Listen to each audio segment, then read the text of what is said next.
Bonjour à tous et bienvenue dans cette vidéo explicative du document 5 du chapitre EMC2 sur les libertés, le chapitre qu'est-ce qu'une discrimination. Je précise que pour regarder cette vidéo, vous devez d'abord avoir fait un travail en préalable, vous devez avoir vu la première vidéo, comment se passe l'oral d'histoire-géographie, éducation morale et civique en épreuve ponctuelle. Vous devez avoir vu la vidéo comment préparer et ficher mes documents. Vous devez avoir choisi votre document, donc j'ai fait des petites vidéos pour vous aider à choisir. Et une fois que vous avez tout ça, c'est bon, vous êtes au bon endroit, vous pouvez regarder. Donc qu'est-ce qu'une discrimination? Le document numéro 5, j'ai beaucoup d'élèves qui ont choisi ce document sur ce chapitre. Donc, on fiche le document, j'en profite pour vous dire que la fiche que vous allez préparer, vous ne l'aurez pas le jour de l'examen avec vous, vous devez tout avoir vraiment dans la tête, vous devez avoir tout mémorisé. Donc si vous avez des problèmes de mémorisation, n'hésitez pas à regarder mes autres vidéos que j'ai faites sur les techniques de mémorisation. J'en ai fait 6 techniques pour tout apprendre. Ça va vous aider à mémoriser, notamment la mind map et le palais de la mémoire. Je pense que c'est les 2 techniques que vous pouvez utiliser ici. Vous verrez, votre cerveau est incroyable. Vous pourrez apprendre beaucoup de choses avec ces techniques-là. Donc, le chapitre « Qu'est-ce qu'une discrimination ?» Donc, je remplis ma fiche. D'abord, j'introduis qui, quoi ou quand. Qu'est-ce que c'est que ce document? Donc, je vais vous présenter un document qui est un texte. Qu'est-ce qu'une discrimination? C'est un document qui vient donc du site SOS Homophobie, qui présente la définition d'une discrimination selon la loi de 2008, l'article 1er de la loi du 27 mai 2008. C'est un texte et donc ça définit la discrimination dans la loi française, donc en France. Donc, nous allons donc voir, là vous donnez la problématique, nous allons donc voir quels sont les critères d'une discrimination en France, qu'est-ce qu'on peut appeler une discrimination ou pas. Et ensuite, vous décrivez le document. Donc, quand on décrit le document, on ne lit pas le document. La personne qui a le document sous les yeux, elle est comme vous, elle sait lire.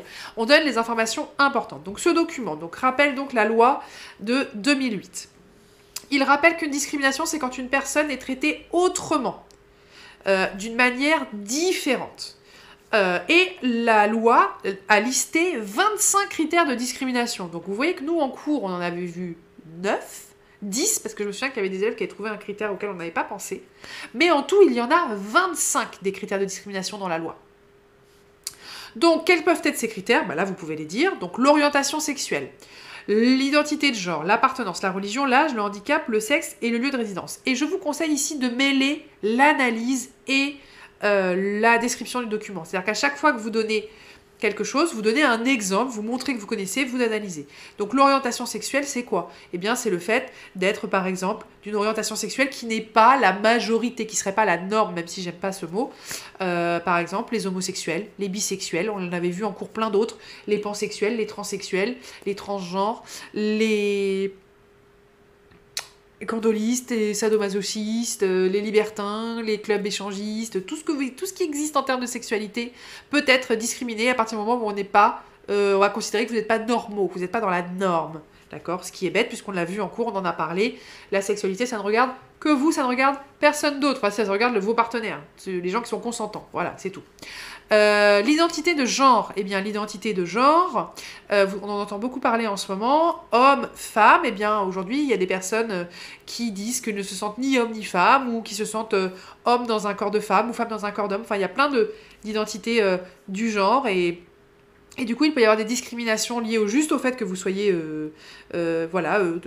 transgenre ou que vous décidiez d'être un homme dans un corps de femme ou d'être ce qu'on appelle aujourd'hui non-binaire, c'est-à-dire vous ne vous sentez ni homme ni femme et vous le revendiquez. L'appartenance ou la non-appartenance à une ethnie ou à une race.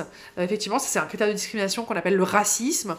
Si vous êtes, alors il y a du racisme contre les Noirs, il y a du racisme contre les Arabes, il y a du racisme contre les Chinois, il y a du racisme contre les Asiatiques, il y a du racisme contre les gens du voyage, contre les Roumains, contre les Blancs aussi. Et il y a du racisme contre telle ou telle ethnie.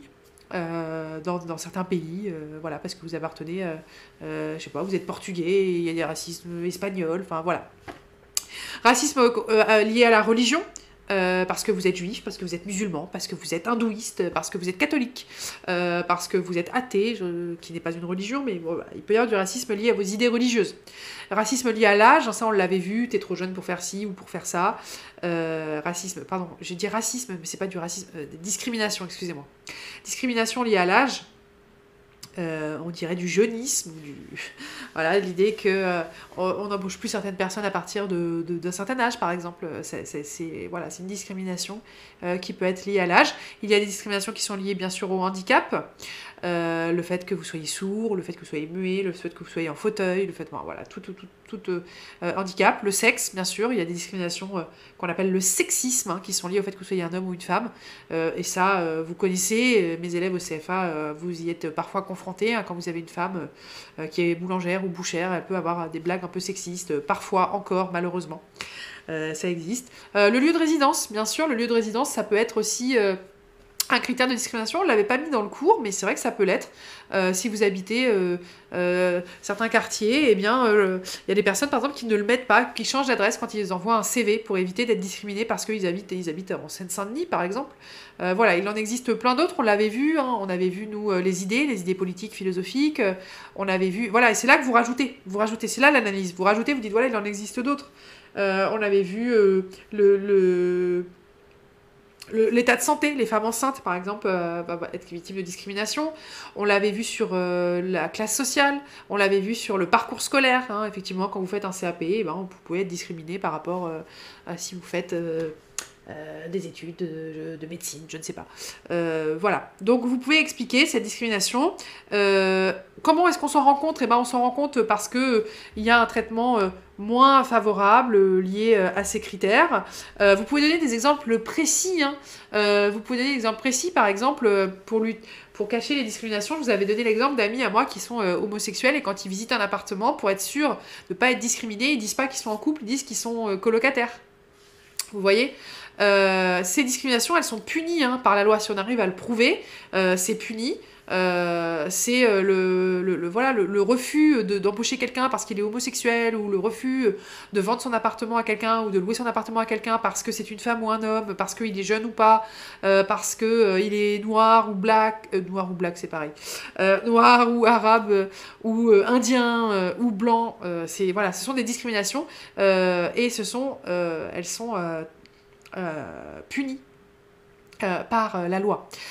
Ensuite, vous pouvez, dans l'esprit critique, dire qu'il y a des discriminations qu'on ne voit jamais, et vous pouvez aussi parler des discriminations positives qu'on a vues en cours. Il existe aujourd'hui des discriminations positives, notamment par rapport au handicap. Vous savez, cette loi qui dit dans les grandes entreprises qu'on doit embaucher un pourcentage d'handicapés, que c'est important d'embaucher les handicapés parce que sinon ils ne seraient pas embauchés. On avait vu aussi un texte sur une école de journalisme qui allait chercher des élèves dans les banlieues parce qu'il disait que sinon les élèves ne passaient jamais les concours pour entrer dans ces écoles de journalisme, et donc on faisait de la discrimination positive. Je vous avais raconté aussi mon cas, moi quand j'étais au lycée, comme on était en ZEP à Mantes-la-Jolie, j'avais des élèves dans mon lycée qui voulaient rentrer à Sciences Po, et ils n'avaient pas besoin de passer le concours. Ils passaient justement par la discrimination positive, ils passaient des entretiens, ils devaient faire des espèces d'énormes exposés, ils passaient des entretiens devant des directeur de Sciences Po, et il y en a 2 dans ma promo qui sont rentrés à Sciences Po comme ça, sans passer les concours, parce qu'on dit de toute façon les jeunes qui sont dans les ZEP, ils ont plein de potentiel, mais quand il faut passer les concours, il y a une vraie discrimination parce que ils sont pas dans des grands lycées, dans des grandes écoles. Voilà, c'est ce qu'on appelle les discriminations positives. Vous pouvez parler de ça, et ensuite vous faites la conclusion. Nous avons donc vu qu'est-ce qu'une discrimination, quels sont les critères vraiment qui rentrent dans la discrimination, le traitement donc qui est différent, mais sur ces critères-là uniquement. Vous pouvez faire un lien avec le chapitre d'histoire sur la Déclaration des droits de l'homme et du citoyen, par exemple, de 1789, de dire que voilà, la notion d'égalité en France, elle est importante depuis la Révolution française. Elle a été remise dans notre Constitution. La Déclaration des droits de l'homme et du citoyen, elle est toujours valable aujourd'hui en France, et la première règle, c'est tous les hommes naissent et demeurent libres et égaux en droit. Vous finissez avec ça, c'est magnifique. Voilà. Vous finissez avec ce lien-là. N'hésitez pas donc à regarder les, bien sûr, documents qui sont ici pour savoir ce que c'est qu'une discrimination, les discriminations positives et aussi cette campagne de publicité qui est génialissime, qui montre les discriminations dans la vie, qui fait vivre ça à des enfants. Et le regard d'un enfant sur la justice, c'est toujours le plus juste parce que les enfants ont un sens de la justice très aiguisé.